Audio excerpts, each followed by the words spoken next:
Bismillahirrahmanirrahim. Em nome de Deus, o Clemente, o Misericordioso.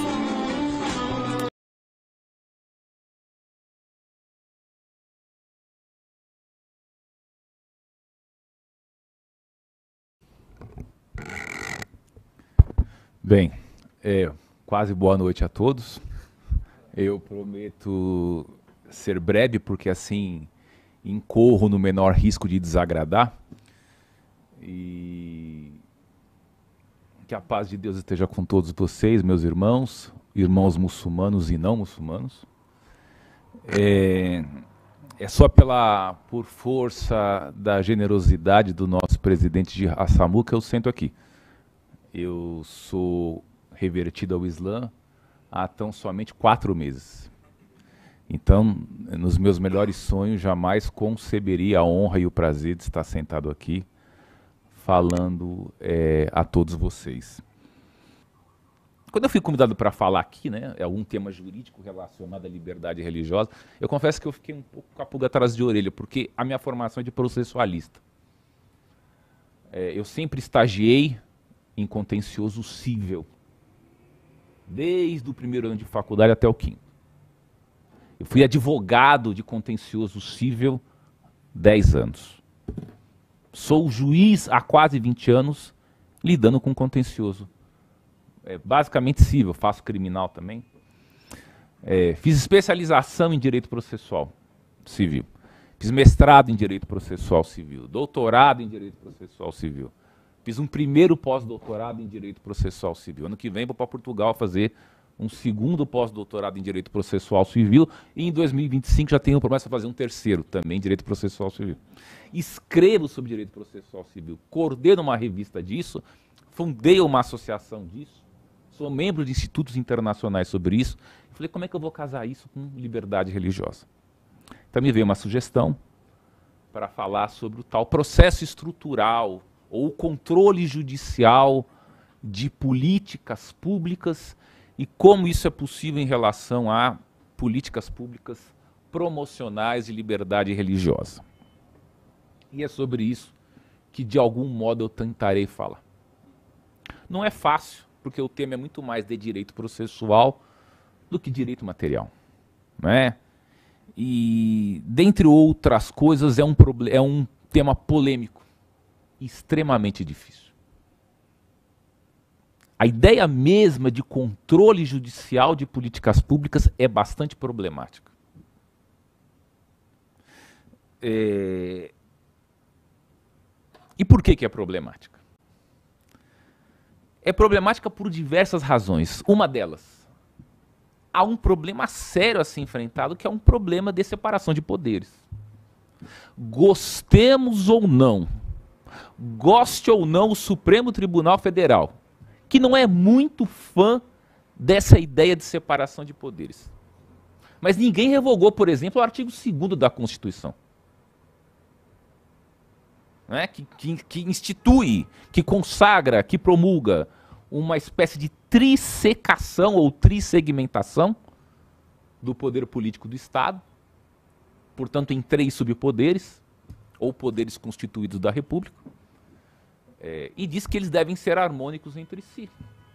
Para além disso, o inciso 3º do parágrafo 4º do artigo 60 da Constituição Federal alça a separação de poderes à condição nem um pouco diminuta, muito pelo contrário, de cláusula pétrea. Então é preciso avisar os ingleses, antes de se dizer que a separação de poderes é algo relativizável, obtemperável, diminuível, né? Por mais incômodo que ela seja. Além disso, lidar com a intervenção de políticas públicas, tanto mais pelo Poder Judiciário, enfrenta várias limitações. Práticas e jurídicas. Eventualmente se pode conceber a ideia de que, em uma determinada localidade, haja muito conflito e, portanto, intolerância religiosa. E, portanto, há uma espécie de omissão do Estado na promoção de algum tipo de política pública para o arrefecimento dos ânimos e uma melhor aceitação de uma religião por outra.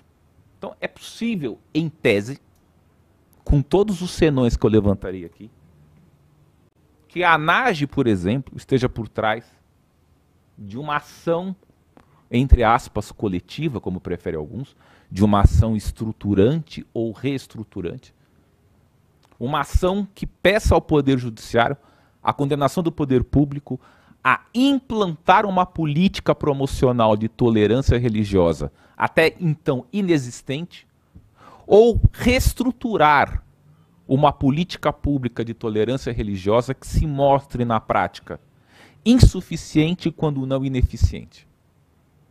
Em tese isso é possível. Quais são os problemas disso? Os problemas intrínsecos a qualquer modo de intervenção do Poder Judiciário no controle meritório ou formal de políticas públicas. Um problema bastante complicado é o problema da legitimidade democrática dos juízes. Afinal, os juízes não são eleitos. E governantes e parlamentares, gostemos deles ou não, gostemos ou não da democracia representativa, são eleitos, recebem voto popular. E é por isso que tem discricionariedade. Dizia o Pontes de Miranda, discricionariedade é sinônimo de política. Se um agente público qualquer tem o poder de escolher dentre diversas opções, todas elas juridicamente legítimas, aquela que lhe pareça mais conveniente ou oportuna, este agente público, titulado ou não, está exercendo política em sentido estrito. Portanto, intervenção em política pública pelo Poder Judiciário indelevelmente implica um exercício de política por alguém que não é eleito, que é o juiz. É preciso lembrar, a magistratura é uma aristocracia concursada. Juízes e promotores não são votados. Eles prestam concurso. Concurso de provas e títulos. Então, goste-se ou não, o Poder Judiciário sofre de uma aristocraticidade crônica. Eu não me filio a partido político, eu não presto contas a Tribunal de Contas, eu não faço campanha, eu não recebo verba de fundo partidário, eu não submeto as minhas contas a controle do Poder Legislativo, eu não dou a cara para bater de 4 em 4 anos, caso minha política pública seja boa ou não. É muito fácil canetar, até porque o dinheiro não sai do meu bolso. Então nós temos um problema sério no Poder Judiciário de falta de legitimidade democrática. Ainda que haja algumas ginásticas teóricas para dizer que o juiz age por meio de uma democraticidade material, veja, a democracia é a democracia do direito constitucional positivo brasileiro atual vigente. E essa, goste-se também ou não, é prioritariamente uma democracia representativa. Preciso tomar um cuidado gigantesco com essa ideia de que nós vivemos uma crise de representatividade. Nós vivemos. Isso é indelével, isso é inegável. Nós não nos sentimos bem representados por deputados e senadores em quem votamos. Mas veja, já se fez muito mal à humanidade alegando-se crise de representatividade. Hitler fez isso. Qual era a estratagema dele? Ele dizia: o parlamento alemão é insuficiente para ecoar a voz das ruas. Ele não consegue mais reverberar os sãos princípios do povo sadio alemão. Eu sou este canal direto. E o que os tribunais alemães fizeram na época do Terceiro Reich? Instituíram o princípio do Führer, o Führer-Princípio. Sem alterar um único dispositivo do sistema de direito positivo alemão vigente naquela época, eles não alteraram uma única vírgula. Eles reinterpretaram todo o ordenamento jurídico alemão por meio deste princípio, dizendo, artigo por artigo, como Führer escreveria o artigo 5º do Código Civil Alemão se tivesse tido o ensejo de fazê-lo diretamente. Veja que a teoria dos princípios nasce no nazismo. E é por meio dela que o Supremo Tribunal Federal, com todo o respeito que tem aos ministros, tem degradado artigo a artigo o sistema de direito positivo atual vigente no Brasil. Não gosto do artigo tal, tiro da cartola um princípio X e reescrevo o dispositivo. Como se eu, Supremo Tribunal Federal, fosse uma terceira casa legislativa. Olha, tem o primeiro turno na Câmara, o segundo no Senado e eu sou o terceiro turno. E é assim que eles se veem e falam isso da boca para fora, sem disfarce nenhum. Pois foi assim que Hitler fez por meio dos seus tribunais o que fez. Toda autocracia tem o poder judiciário do seu lado. Toda. Não há um único exemplo de tirania moderna no mundo sem um referendo de juízes. Não há. Foi assim na Itália de Mussolini, foi assim em Portugal de Salazar, foi assim na Espanha de Franco, é assim na Venezuela de Maduro, e espero que não seja assim no Brasil, com o atual Supremo Tribunal Federal. Então todo cuidado é pouco. Criticam a teoria pura do direito de Kelsen, o Kelsen promoveu o nazismo, isso é uma balela. Os alemães já não falam isso há muitos anos. Ao contrário, o pós-positivismo faz o que os nazistas fizeram. Usam princípios para reescrever o que o legislador, bem ou mal, fez. Representantes eleitos democraticamente pelo povo. Então, quando a gente lida com intervenção judicial em políticas públicas, é preciso um cuidado gigantesco. Porque juízes não são eleitos. Nós somos uma aristocracia. Somos tanto mais democráticos, quanto mais caninamente somos fiéis, aí sim, ao direito, tal como aprovado pelos representantes eleitos democraticamente pelo povo. A democraticidade da atividade judiciária ela é indireta, ela é performática, ela não é desde sempre, porque nós não somos diplomados e investidos num cargo legislativo ou governamental. Outro problema sério em controle de políticas públicas é o problema da separação de poderes, como eu disse. Não foi revogado. Não é? Então eu preciso de muita luva de pelica. Veja que coisa interessante. O argumento geralmente é o seguinte. O poder judiciário se intromete porque os outros poderes são omissos. E se o judiciário for omisso? Os outros poderes podem se intrometer? Por que só vale de um lado, de A para B, mas não vale de B para A? Onde está escrito na Constituição que se o legislativo e o executivo são omissos, vamos supor, o legislativo não quis aprovar um determinado lei que institui um tipo penal. Não quis. A regra foi rejeitada em processo legislativo regular democrático. Ela foi rejeitada. Não queremos isso por enquanto. Não estamos preparados para isso. Aí vem o judiciário e fala, não, vocês foram omissos. Veja, as hipóteses de omissão constitucionalmente qualificadas só ensejam duas medidas. Ou o ajuizamento de uma ação direta de inconstitucionalidade por omissão, ou uma mandado de injunção. Fora disso, não tem omissão constitucionalmente qualificada. Então a separação de poderes impera, salvo nas exceções instituídas pela própria Constituição. Não é isso que se tem observado no Brasil. Outro problema tá bom, o judiciário vai se intrometer em política pública. E se a política pública que o judiciário institui é desastrosa? Porque se é um governante, é muito simples. Ele passa pelo crivo das próximas eleições.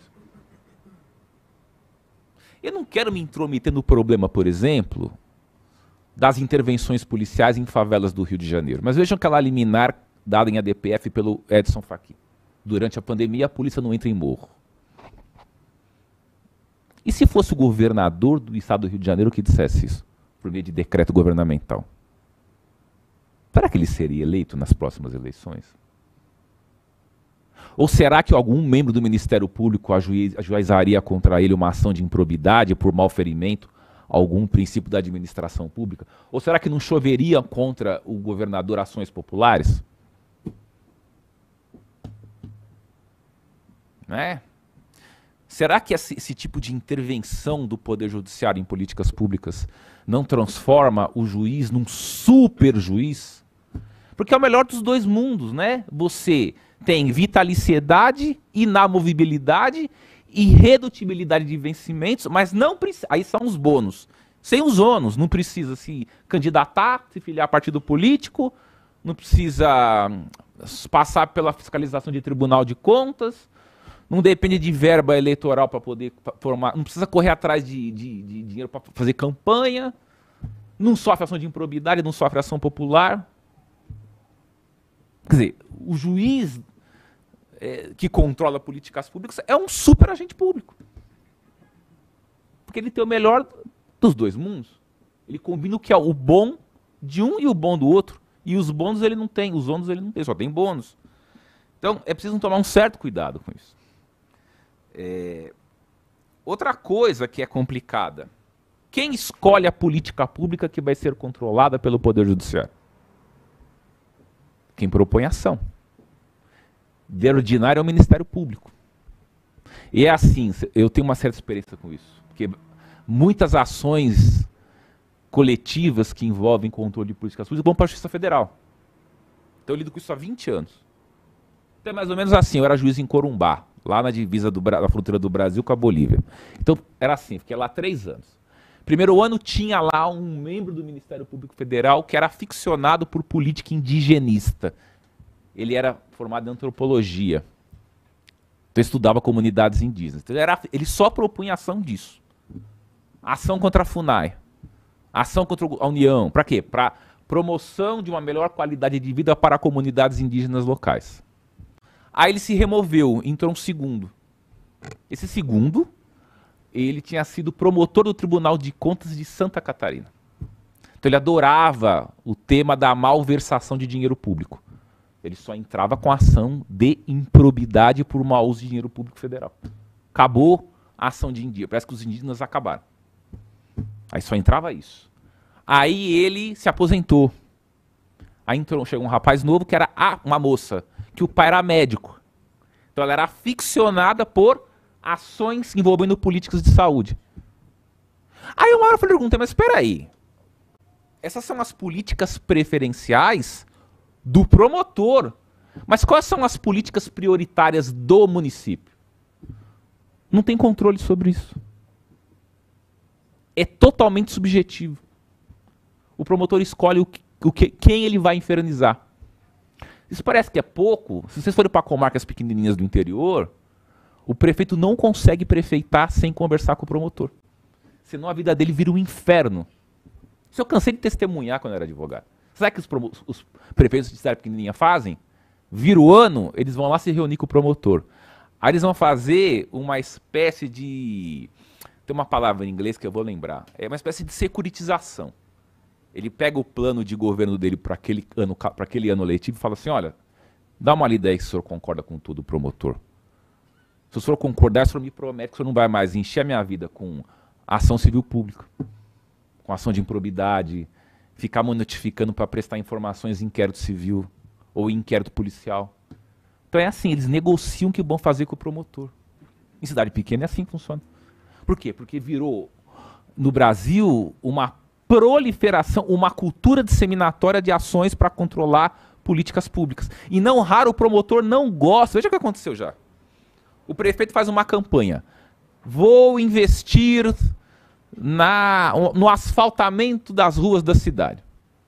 Veja, vai faltar dinheiro para alguma pasta. Então ele sacrifica um pouco educação, saúde, e ele é eleito, porque a população fala, tá bom, nós vamos comprar a sua candidatura. É promessa de campanha. Mas o promotor não gosta. Porque ele gosta do assunto educação, porque o pai dele é professor e a mãe dele também aposentado. Ele é mais sensível à causa. Aí ele começa a infernizar o prefeito com ação civil pública para o prefeito tirar dinheiro de asfaltamento, que foi determinante para a sua eleição, e realoque recursos para a educação. Vejam, ele foi escolhido, isso foi pauta de campanha dele. Ele respeita os limites constitucionais de gasto com saúde. Tem lá na Constituição, você tem que destinar X% de impostos para a educação. Tal. Ele não negligencia isso. Ele simplesmente fica na mão do promotor. Então, o Brasil está virando isso. Estou falando de São Paulo, Rio de Janeiro, grandes capitais. Em comarcas pequenas, não falando de Barretos, mas estou falando de cidades pequenininhas. Luiz Antônio, São Simão, Colina, a cidade da minha mãe na Bahia, lá no Jiquim, Novo Acre, Miramaia, cidades pequenininhas. Outro problema sério que tem acontecido, né?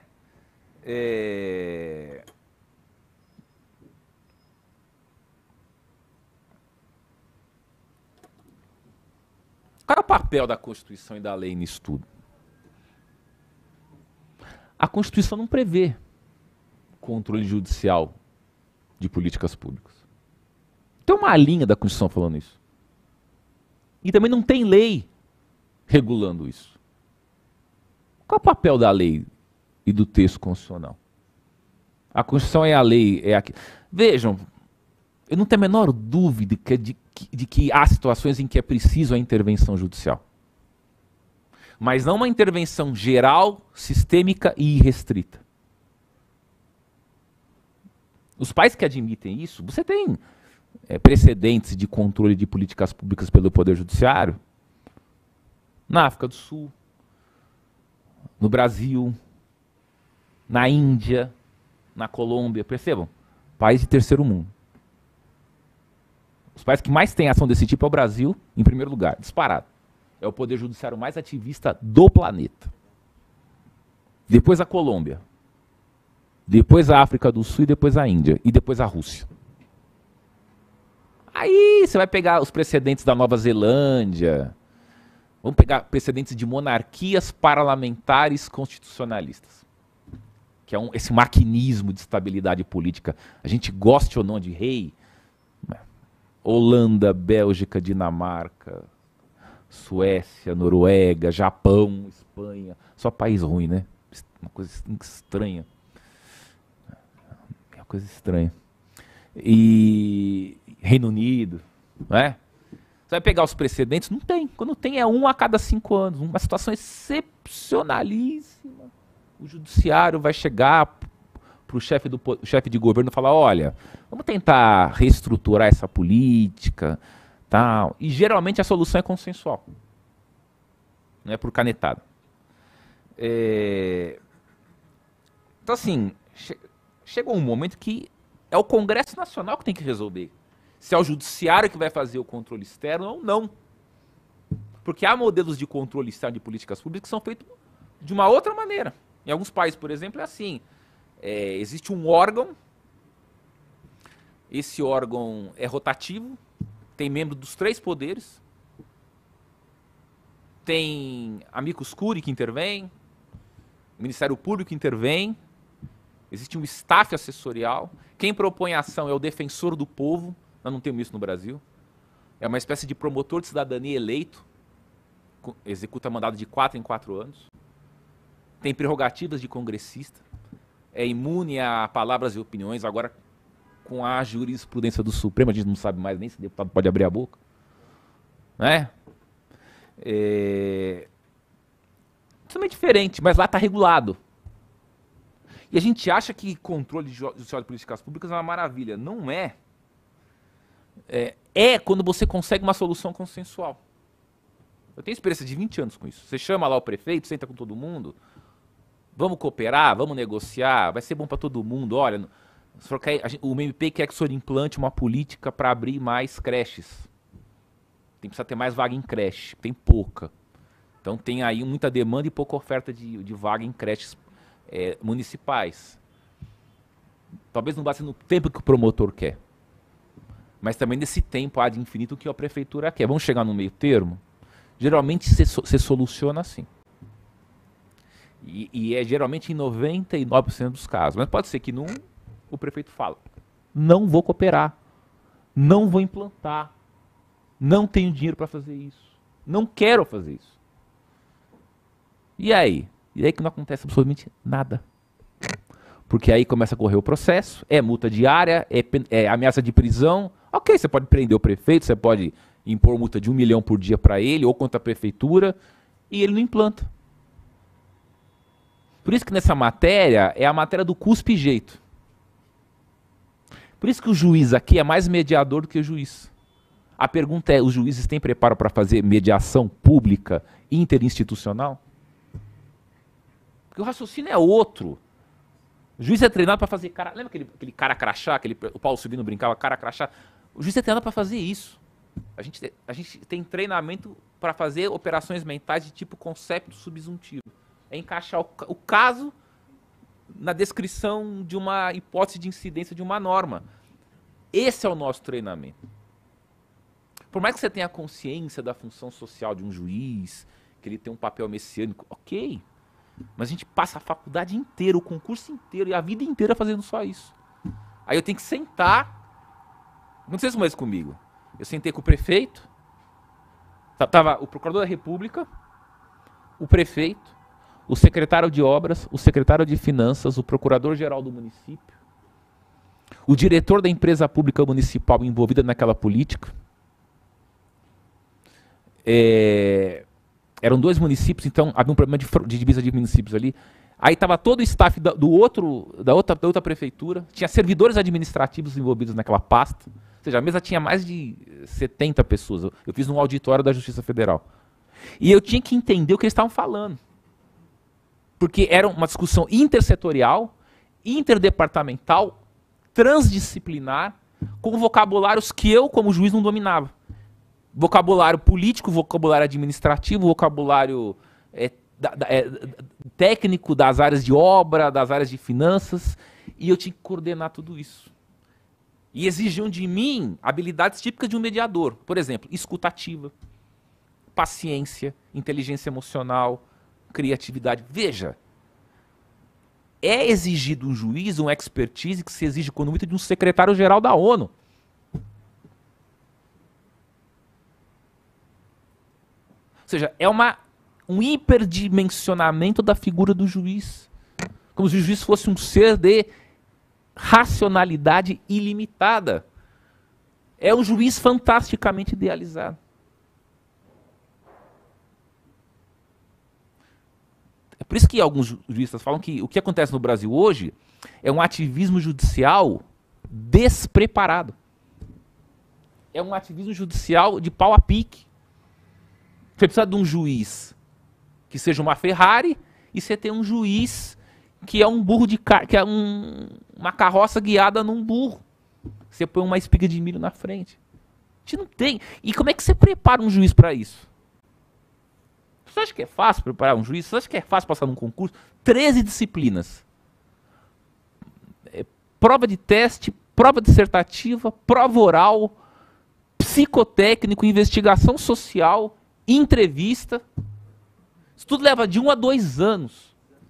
Aí tem cobrança de CNJ, corregedoria, imprensa, advogado, OAB, Ministério Público. Eu tenho que fazer mestrado, doutorado, curso da Infam, que é a Escola Nacional de Formação e Aperfeiçoamento de Magistrados.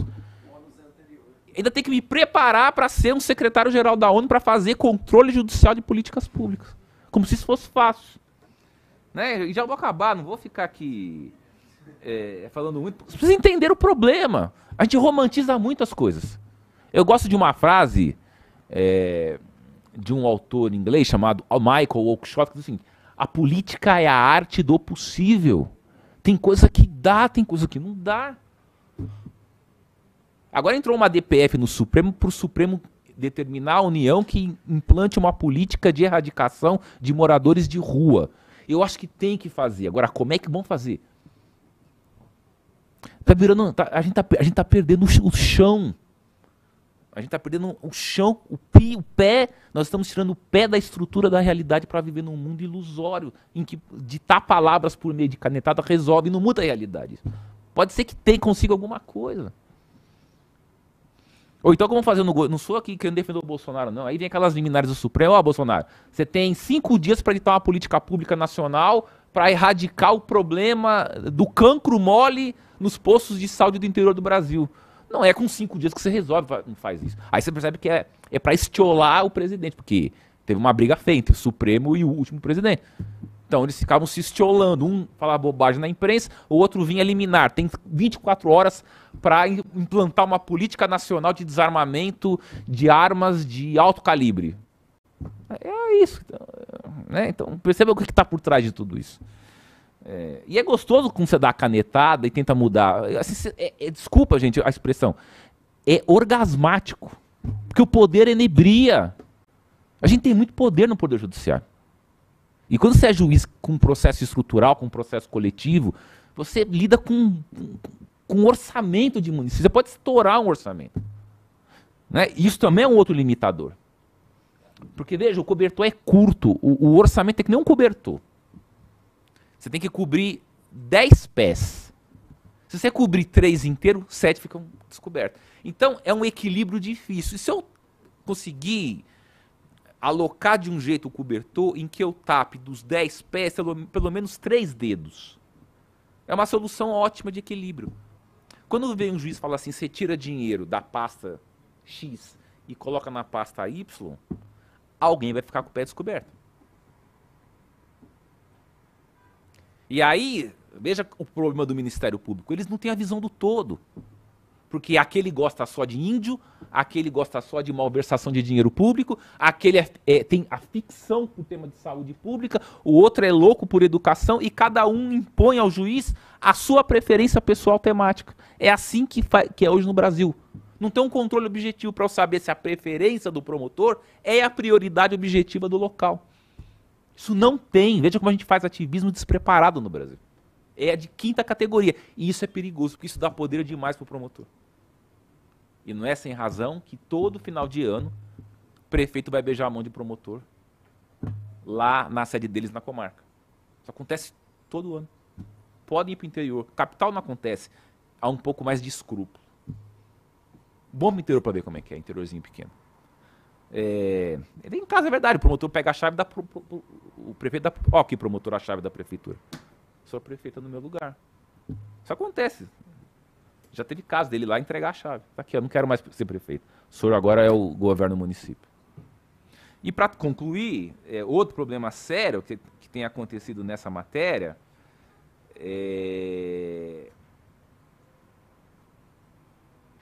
que eu já contei um pouco, como é que você vai escolher esse super-homem? Se a gente vai institucionalizar no Brasil isso, precisa mudar concurso público. Precisa mudar curso de formação de direito. Precisa mudar a escola da magistratura. Precisa mudar tudo. Então, assim, acho que a gente precisa amadurecer. Amadurecer é isso, né? Entender o que é possível e o que não é, voltar para a realidade. É amadurecer, abrir a discussão nacional. É o judiciário e o promotor que vão fazer isso ou não? Ou vai ser uma intervenção diferente? Nós vamos criar um outro órgão. Quem vai fazer? Vai ser um defensor do povo eleito a cada 4 anos, com legitimidade para propor ações desse tipo? Então, precisa reabrir o debate. Até para discutir políticas de tolerância religiosa. Porque senão a coisa fica como está. Uma verdadeira balbúrdia. Desculpem meu azedume, mas é para dar um pouco essa racionalidade, esse choque do real para vocês. A gente romantiza muito quando lê jornal e acha que as coisas funcionam de uma maneira... E não é bem assim. Os senhores têm apenas mais 2 horas, tá? E é isso. Muito obrigado, perdão. Luz, paz, conhecimento para todo o Brasil. Conheça o Islã.